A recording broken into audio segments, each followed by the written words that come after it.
Déclic public.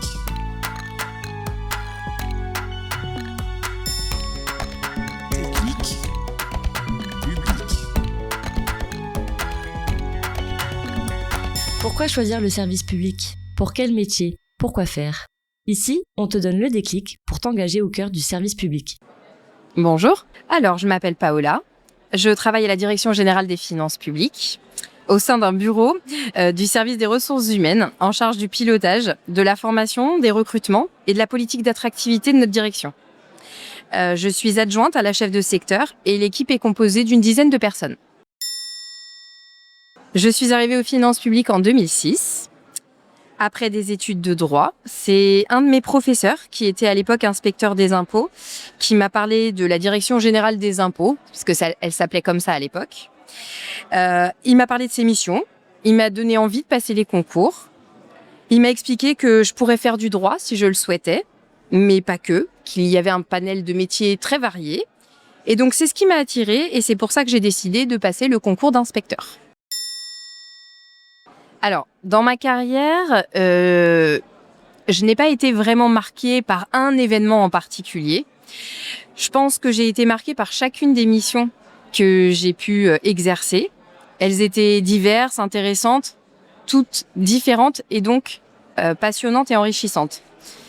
J'ai pu participer à la conduite de réformes, participer à l'élaboration de textes de loi aussi, renseigner des usagers, accompagner des nouveaux arrivants au sein des finances publiques en tant que formatrice auprès de l'École nationale des finances publiques.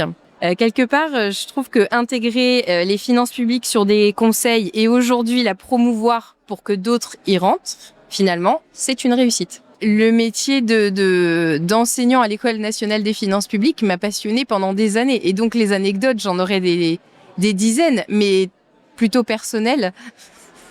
Plutôt personnel sur les lauréats qui arrivaient et puis ceux que j'avais à former, donc pas me concernant ou pas concernant le travail en tout cas.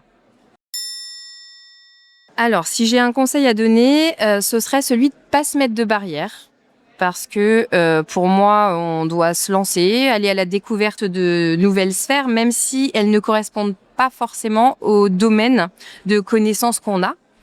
Et c'est avec ce qu'on est qu'on peut apporter des compétences utiles pour chacun des métiers. Donc si j'avais un conseil, foncez. Pour résumer mon métier actuel en 3 mots, je dirais communiquer, piloter, animer. Pourquoi ces 3 mots ? Ils représentent pour moi les liens que je peux avoir soit avec mes collègues directs, soit avec d'autres services des finances publiques, ou alors avec des intervenants extérieurs.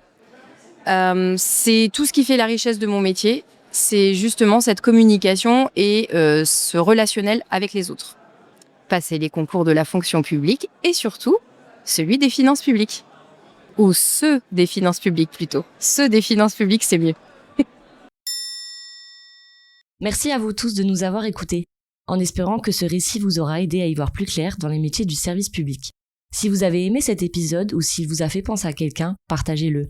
Pour découvrir d'autres métiers du service public, abonnez-vous à notre podcast et on se retrouve très vite pour un prochain épisode.